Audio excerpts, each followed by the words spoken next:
Hi everyone! I'm going to be showing you how to find club events and the clubs that Veridian has to offer.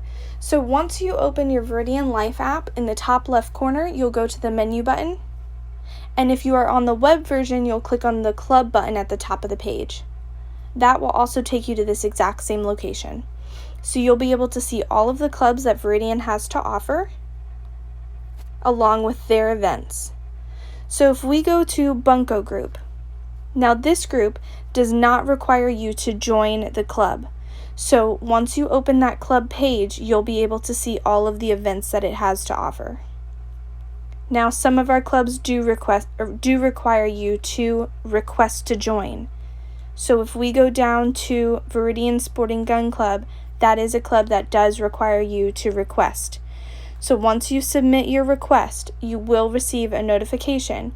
Your notification will look like this, and that is how you'll know that you have been approved.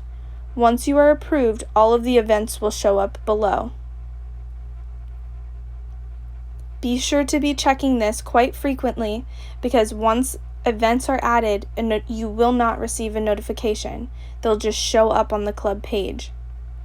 If you have any questions, do not hesitate to contact the VRA office.